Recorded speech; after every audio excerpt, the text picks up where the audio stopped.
Hi Brenda, my name's Brenda. I'm going to be your alcohol and other drugs support worker today.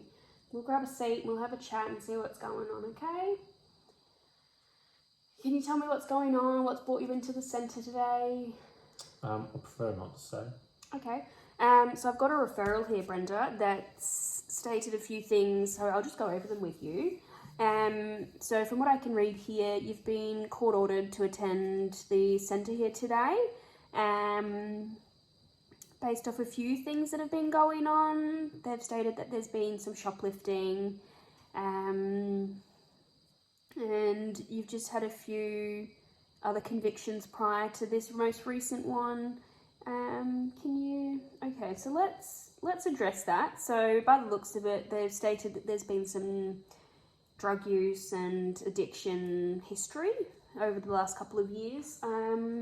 Did you want to address that, or are you just wanting to kind of just see how this goes, mate? I mean, I have been finding it hard since my mother passed, but Yep, okay. so I've just been resorting to trying to escape from it with drug use. Okay, all right, yep, okay, I get that, that's understandable. That can be very stressful, and it would have been very stressful on you at such a young age as well. So just to start off today, Brenda, I'm just going to go over our privacy and confidentiality agreement. So you have the right to privacy and confidentiality, which is outlined in the Privacy and Confidentiality Act, as well as Human Rights Act,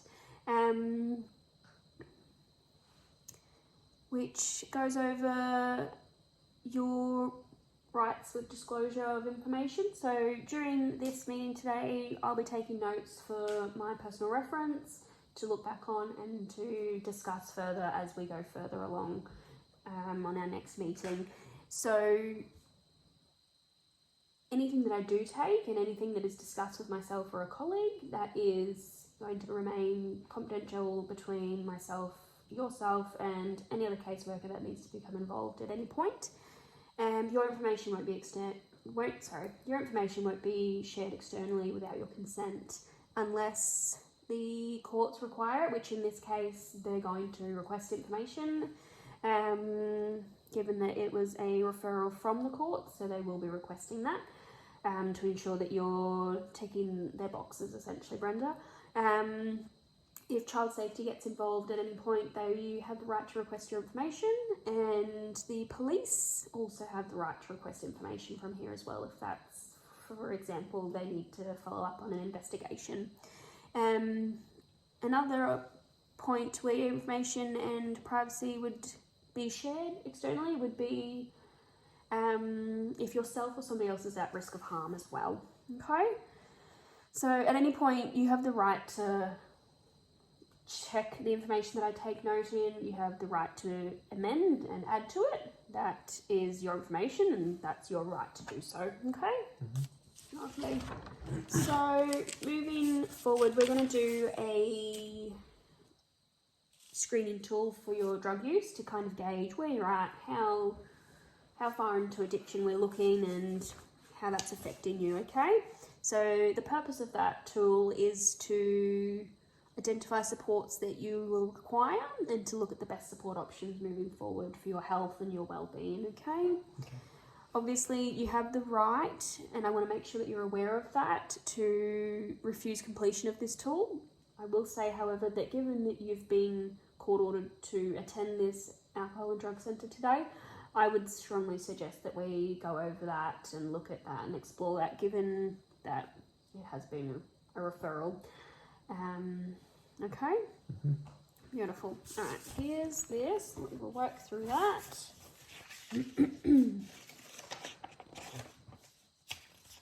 Fantastic, thank you. Alright, so I'm just going to add it all up. Great, okay.